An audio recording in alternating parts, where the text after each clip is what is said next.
Hello BookTube, and welcome to another weekly reading vlog. I've been working on these books this week. Boy, this stack is getting heavy.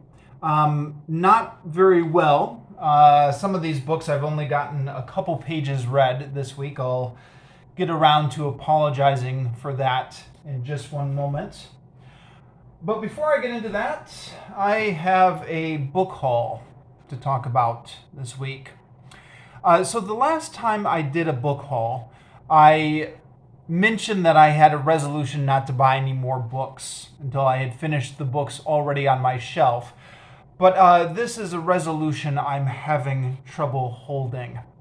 In my defense, one of the reasons I'm having trouble holding this is I'm just starting to get out and about and out of my apartment again as things are getting back to normal here in Vietnam after an extended COVID lockdown. And I mean back to normal for me. I think there are people who've gone back to normal since the fall. But in my case, I've been continuing to work from home and teach from home and just haven't browsed bookstores like I used to.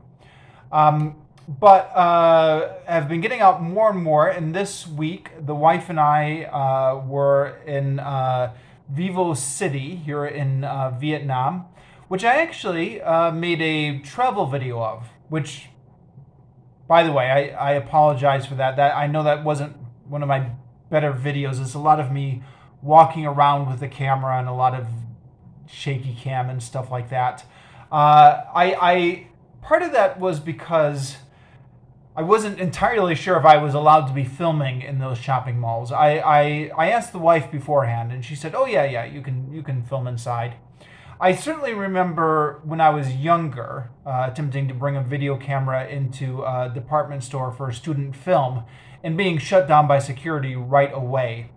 Of course, that was a different country. That was back in my college days in the U.S., and that was a long time ago now. So, with cell phones or smartphones, or with everyone having a camera everywhere they go on their phone, I wonder how much of that has loosened up everywhere.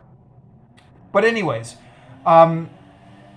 so in that video, you can see me briefly go up to the bookstore. And I really wanted to bring the camera into the bookstore because I wanted to talk about what the book selection was out here in Vietnam, because my reading choices are definitely determined by the book selection I have out here. Because it's not nothing. I mean, they do have 2 or 3 rows of books of English books in that bookstore, and that of course is just one of many bookstores, but it is limited. I just had this feeling that they were not going to appreciate me going through their shelves with a camera videoing everything. I mean, stores don't allow that, right? They don't allow you to do an inventory of their products to post on YouTube, or do they now? I don't know. Whatever the reason, I didn't have the guts to give it a try. Too afraid of getting kicked out of the store. So I shut off the camera right before I went in there. But I, despite my determination not to buy any books, I saw a number of books I wanted. And I thought I'd better buy them because there's no guarantee they will be here next time. Because that's the way things are in Vietnam. If you see a book you really want, sometimes it'll be there next time. But, quite often it won't. The selection of English books, especially at some of these smaller spots, these smaller bookstores, seems like the new stock comes in and the old stock goes out, and there's not a lot of books that you can reliably count on to be there. So I had been for some time thinking I want to reread the Iliad. And part of that is because of this kick I'm on, thanks to Steve Donahue, to try and read the canon of Western literature. Here's me working on the Bible. The Iliad is something I read in 7th grade and reread parts of which in high school, but haven't come back to since then. Although I've talked about on this channel some books that were retellings of parts of the Iliad. Ilium by Dan Simmons and Tales of Greece and Troy by Andrew Lang. What was the name of it? But have not reread the Iliad. So when this looks like a new edition here. This is by Arcturus Press. It's a translation by... Who's the translation by? Samuel Butler, who I think actually was the author of the translation I read back in 7th grade. It's a prose translation. It's interesting flipping through this because, you remember this book as being like really intimidating. I mean, I enjoyed it immensely, but it was like a big classic book. But, it looks so small, big print. Flipping through it looks very easy to read. Of course, this is a prose translation that was specifically made to be easy to read. And I had been thinking, I've been thinking for the past few weeks, okay, once I finish the Bible, want to knock off a reread of Homer. Where am I going to get that? I can't find it in the bookstores here in Vietnam. Should I print it off of Project Gutenberg or what I'm going to do? And then, lo and behold, there it was. So I thought, okay, I've got to buy this. And then the Odyssey. The Iliad excites my imagination more than the Odyssey, even though there are definite scenes in the Odyssey that are big. What do I want to say?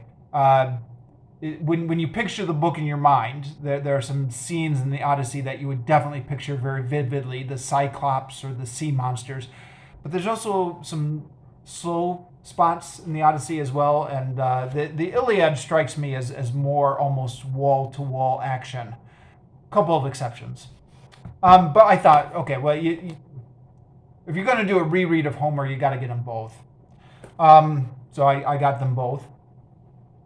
And then The Rights of Man by Thomas Paine. Now this was another book I've been thinking about tracking down and thinking, how am I going to track this down? I've been listening to Revolution's podcast, and I'm up to season 3, The French Revolution, in which very briefly mentioned is The Rights of Man by Thomas Paine. This is Thomas Paine's writing on the French Revolution. He was in a literary battle with Edmund Burke back in England. And as Mike Duncan was talking about that, I thought to myself, I'd really like to read that one of these days. I actually had a copy at one point in Cambodia. It was Thomas Paine selected writings, which I picked up from a bookstore there, which included The Rights of Man, but I didn't finish the book. I got bored with Common Sense before I even got to Rights of Man, and then when I was moving countries, just abandoned the book, and have regretted it ever since. But there was in the bookstores. I thought I better buy it now. A bit surprised to see this in a Vietnamese bookstore, actually. I've never actually heard anyone say this definitively, but there seems to be a general consensus that books with political topics are not in the bookstores here in Vietnam. I mean, to be fair, your average Vietnamese person has limited interest in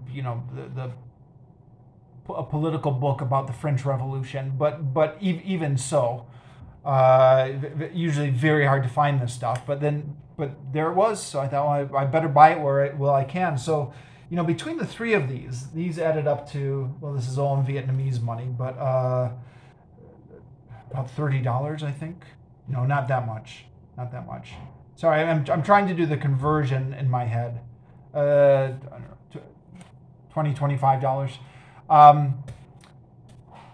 There were other books I was tempted by, but you got to draw the line somewhere. I've already got more books on my bookshelf than I've got time to read at the moment. There's Bullfinch's Mythology, which was another book I've been wanting to find. I've read an abridged version of Bullfinch's Mythology, but not the whole thing, and it was like a nice edition. It looked like it was leather, but I think it was one of those. I don't think it was real leather. I think it was like a plastic cover made to look like leather, and it was all wrapped up, and I wanted to see if it was the complete one or not the complete one, because I know I've looked this book up before on Wikipedia and stuff like that, and I knew that there were 3 volumes, and it looked to me like it was just 1 volume, so I tried to unwrap it a little bit and peek in, and I'm pretty sure it was only the first volume. And I thought, okay, well, I mean, don't get me wrong, I wouldn't turn my nose up at the first volume if it landed in my lap, but I wouldn't consider it a must-buy either. You know, if it was a complete thing, then that would be a must-buy. But just the first volume, I thought I could pass on this for now. See if it's still in the store when I come back later. There was a lot of actually classic books I've been meaning to read. Black Beauty, Swiss Family Robinson, but some of those, at least some of those books will be there next time. So add these to my TBR. It's getting to be a lengthy TBR. I've done several book hauls now on these weekly reading vlogs and have not made much progress in my actual reading list. So I mean, the last 2 book hauls I've done on this weekly reading vlog, I don't think I've gotten to the books. Well, no, maybe I think the Lord of the Rings box set was part of a book haul, and that one I've been making progress on. But aside from that, now it's tempting to try and read some of these alongside the books I'm already reading, but given how I don't have time to read the books I'm already reading, it just means I'm going to have to clear out some space on my reading first. So I have ambitions to make myself a better reader. We'll see how that goes. It's not been a good week, so we're not off to a great start. The bulk of my reading was 2 books. The Complete Stories of Oz, Scarecrow of Oz, which I'm doing as a buddy read with Dane Reads. And I read 84 pages of this book, from page 896 to 980. Now, those page numbers are from the Complete Stories of Oz edition. I've got 8 pages left to finish this up. And Dane and I are, the schedule we set for ourselves was every 2 weeks on the Monday, so tomorrow, which was one of the reasons why I prioritized this in my reading for this week, because I knew I had to keep on schedule with this. Still 8 pages left, but can easily finish that up tonight or tomorrow. And I don't want to talk about this too much because I'll be reviewing it tomorrow, hopefully, if I stay on schedule. But that's been much of my reading.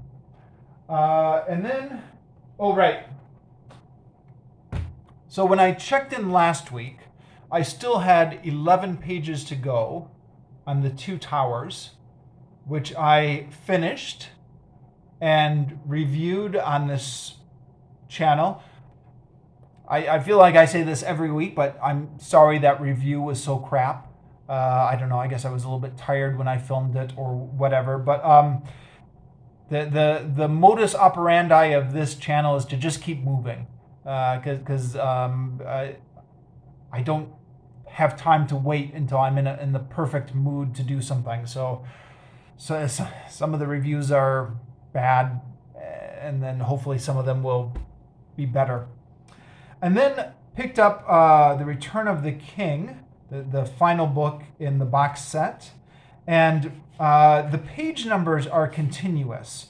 So this starts right off on page 977, but read from there to page 1106, so 129 pages out of this week.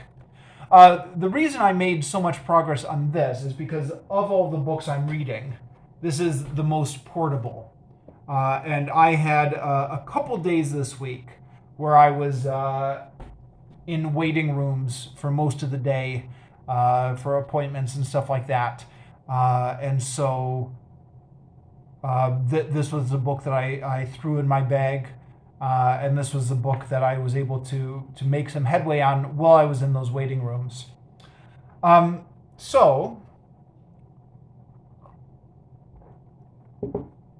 Return of the King. Again, I'm assuming everybody knows the story from the movies. I've been complaining occasionally about how this series has been testing my patience. But I have very little complaints about the sections I read for this week. Those were what chapters were those? Minas Tirith, the Passing of the Grey Company, the Muster of Rohan, the Siege of Gondor, the Ride of the Rohirrim, and then I'm currently in the middle of the Battle of Pelennor Fields. So, this trilogy started off slow. May end slow, I don't know, but there's certainly been a lot of action happening in these past 100 pages. The big battle set pieces that you probably remember from the movies. In addition to that, I really like the scenes when they go into Minas Tirith and the old kingdom of Gondor, because I feel like up until this point in the whole series, starting with The Hobbit and the first 3 books of the Lord of the Rings series, the series has kind of like a mythic or a legendary quality. Legendary in the sense of those old Norse myths or the old German legends. There are heroes, but it's what's the word I want to use? It seems like in an ancient world in which there are kingdoms, but they seem to be like loose confederations, or they're villages of men, and they're elf kings and stuff like that. But we don't get any like huge kingdoms. And then we get to the in this book the remnants of the old kingdom of Gondor. And it feels like we are now in like we've jumped forward in time, so that we are now in a Arthurian fantasy novel, or big epic knights in huge castles. It's describing like these huge white towers that are in the kingdom of Gondor. It's a little bit fantastic, like everything in this book, but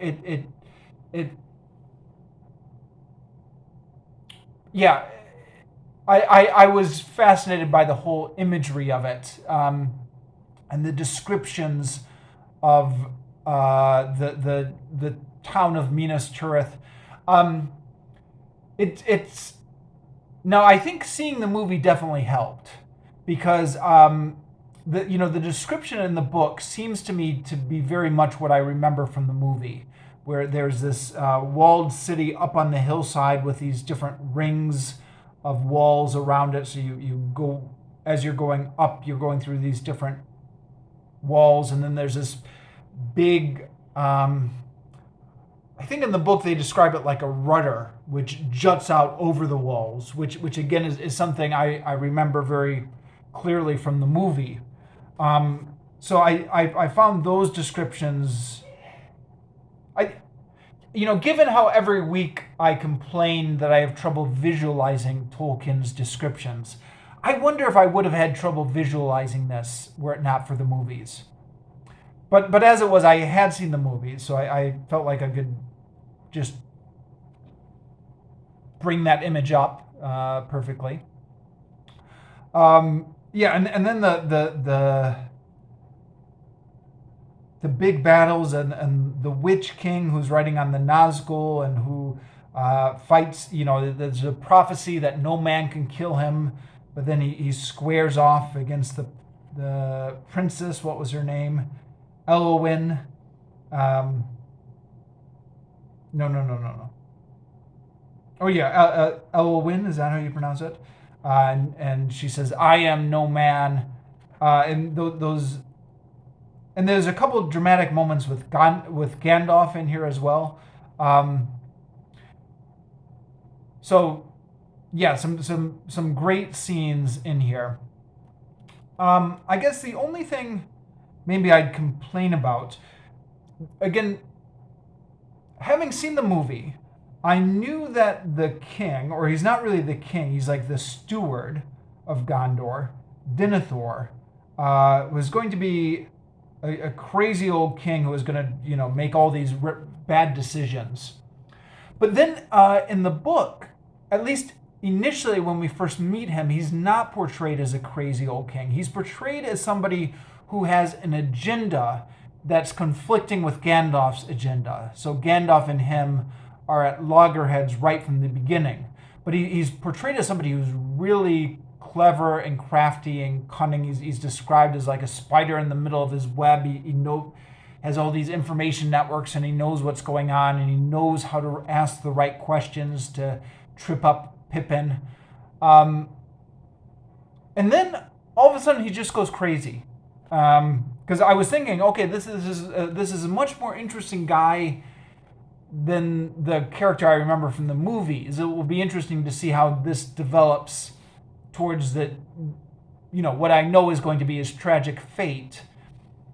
But there didn't seem to be development. He just seemed to go crazy at a certain point. I don't know. I thought that was a little bit. For a brief second, I thought it was going to be a more interesting character. All right. Anyways, the last. Oh right. Studying Vietnamese. So I'm still on the Vietnamese alphabet page. I'm deliberately going slow on this because I'm trying to. I want to try and master the sounds as much as possible before moving on, and I'm also doing the Pimsleur CDs to come on a separate track, and I'm also doing Duolingo and Quizlet. So I've got a few different ways to study Vietnamese, and this is just one of them. But continuing on with page 10 and 11 here. Okay, and then the rest of these, I have to admit, I didn't make any progress this week. Kind of. I've got a new policy I'm trying to keep active, which is any books I'm currently reading. Before these weekly reading vlogs, I have to move the bookmark over at least one page. So right before I filmed this, I took these 3 books and I tried to move the bookmark over one page. So yeah, the Histories with Herodotus. This is the second week in a row I've only moved the bookmark over one page. Although I am trying to keep this book fresh in my mind by listening to the audiobook on YouTube. So on the audiobook, I forget where I left off last week. It was either on book 2 or 3 last week. But this week I finished up book 3 and into book 4 now on the audiobooks. That's listening to parts I already have read. In terms of reading, I'm still in the middle of book 6. The Athenians, Darius is coming in to conquer the Athenians, and I don't remember exactly how this ends, but the main opponent of the Greeks in this book is going to be Xerxes. So I don't know. Although looking ahead, I'm seeing the word marathon in the upcoming pages. So was the Battle of Marathon against Darius? Or was it against Xerxes? I guess I'll find out if I try and make more progress on this. Yeah, the book of Exodus. Again, I just moved the bookmark over one page. Yeah, Exodus 29 and 30. So it's talking about all the priestly rules. The investiture of the priests, the sacred meal, the consecration of the altar of Holocaust, the daily Holocaust, the altar of incense, the poll tax, the bronze basin, the chrism, the incense. Okay, I guess a couple things to say about this. As I'm getting into these lists of requirements for the offerings and the specifications for the temple and the priests, I don't remember if I mentioned this last week. I may have forgotten to mention this. Or maybe I did mention this, but the skeptic in me is feeling very skeptical that the God who created the universe cares so much about these exact specifications. So, for example, he's talking about, this is apparently God talking here. Where is he saying? Yeah. All right, this is what you are to offer on the altar. 2 yearling lambs each day in perpetuity. The first lamb you must offer in the morning, the second between the 2 evenings. With the first lamb you must offer 1/10 of a measure of fine flour mixed with 1/4 of a hin. I don't know what a hin is, that's H-I-N. Of purest oil, and for a libation, 1/4 of a hin of wine. The second lamb you must offer between the 2 evenings. Do this with the same oblation and the same libation as in the morning, as an appeasing fragrance, an appeasing fragrance, an offering burnt in honor of Yahweh. This is to be a perpetual holocaust from generation to generation at the entrance to the tent of meeting in the honor of Yahweh. This is where I shall meet you and speak to you. Actually, sorry, that's not even the section I thought that was going to be.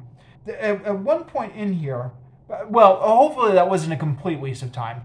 You do get the sense that God is micromanaging how to do these sacrifices. But yeah, in another part, okay, this is talking about the investiture of the priests. And there's a sacrifice that goes along with the investiture. So you are to take a loaf of bread, a cake of bread made with oil, and a wafer from the basket of unleavened bread placed before Yahweh, and put it all into Aaron's hands and those of his sons, and make the gesture of offering before Yahweh. Then you are to take them back and burn them on the altar on top of the holocaust, an appeasing fragrance before Yahweh. This will be a holocaust in honor of Yahweh. Oh, by the way, holocaust, I think the original meaning of that word meant, to burn up completely. Obviously, it's taken on a new meaning after the 20th century.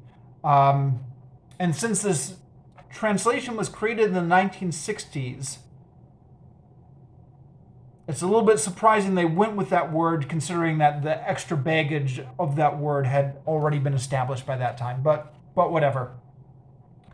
But yeah, this whole idea of, why does God need a pleasant fragrance? As if God was trapped within his senses, like a human being or something.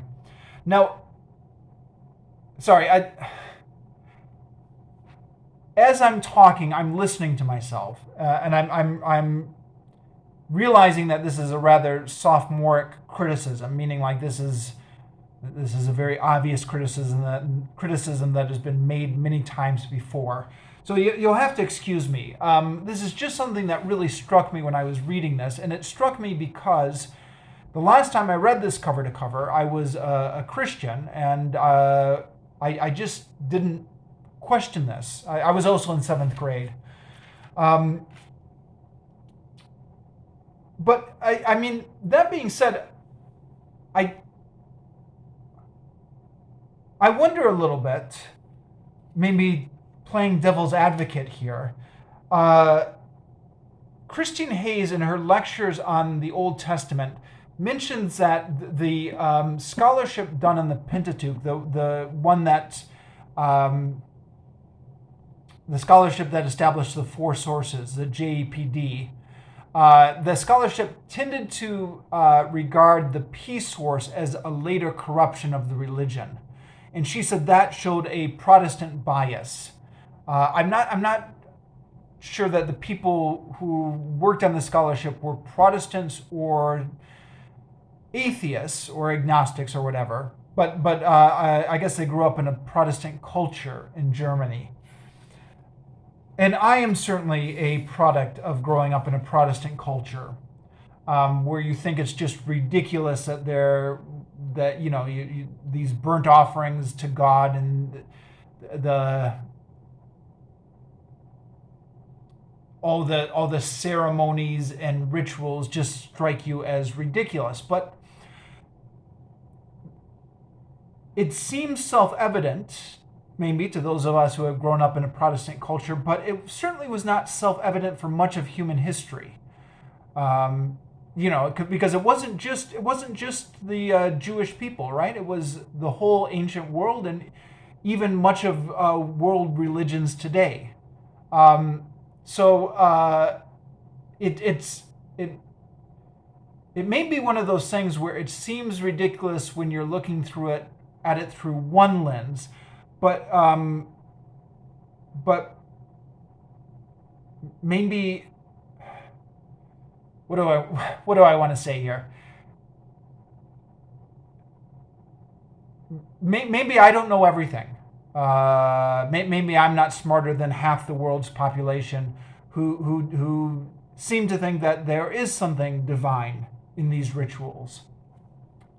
I'll leave it there.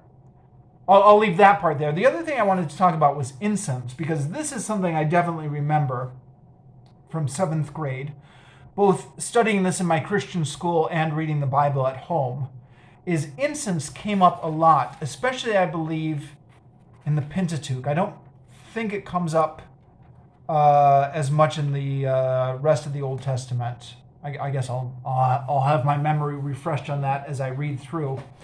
But this always used to confuse me because I had no idea what incense is. They were always talking about burning incense, and I was like, what is incense? Is it an oil? Do you find it in the ground? And of course, it wasn't until I was like 17 or 18 and I was hanging out with potheads or people. Potheads may be a little bit derogatory, people who were interested in marijuana, and they were burning incense all the time. And I remember thinking, that's what incense is. I've been reading about it for years and never really knew what it was. But it seemed like a bit strange because, the incense that they would use would be these sticks that they would buy at these hippie shops. And I was like, well, okay, what did the ancient Israelites have? Sticks of incense? How did this work?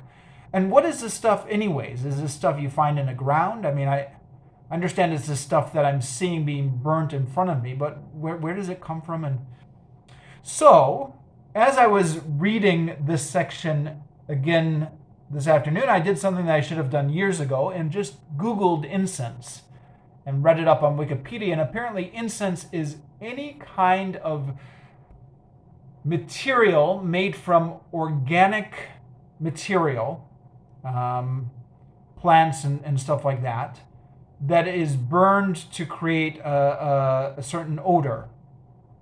And it's different in different traditions. So when you read about like the Japanese burning incense in their temples, that's not exactly the same as the incense the Israelites were burning. So then on the Wikipedia article, you could skip down to the different types of incense based around countries. And there was something about the Jewish incense. And they said, well, in the book of Exodus, it tells you exactly what incense the Israelites used. I was like, oh, right. Well, I don't remember that. But then reading a little bit further, just in the part I was reading today, the end of chapter 30 talks about incense. So Yahweh said to Moses, take sweet spices, storax, onycha, galbanum, sweet spices, and pure frankincense in equal parts, and compound. Now, I don't know what half of that stuff is, but you can look it up on Wikipedia. It's different types of herbs or flowers. Compound an incense, such a blend as the perfumer might make, salted, pure, and holy. Salted means salt is also getting added to the mixture. I don't know. Oh, and then, previous part, they're talking about the oil that they're going to make, the chrism, which is the ointment. And Yahweh spoke to Moses and said, take the choicest spices of liquid myrrh, 500 shekels, half this weight of fragrant cinnamon. And I remember, I was reading that and I thought, all right, the ancient Israelites used cinnamon. This is another thing I had been curious about, is where did cinnamon come from? And I think Herodotus mentions in a certain point cinnamon coming from traders in the East or something like that. I've forgotten exactly. But yeah, it's always interesting to see how far back some of these spices go in the ancient world. But cinnamon, I guess, was being used way back when.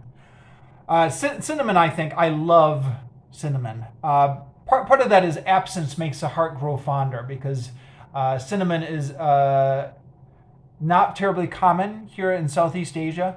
So I went for several years without having any cinnamon, and then rediscovered where to buy it here in Vietnam, and then I went through a period when I was just adding cinnamon on everything. Okay, enough about cinnamon. This video is long enough already. And then the grammar books. Still reading about definite and indefinite articles. Just moved the bookmark over one page. So yeah, these three here, I just moved the bookmark over one page. I mean, it's 2 pages because you count this.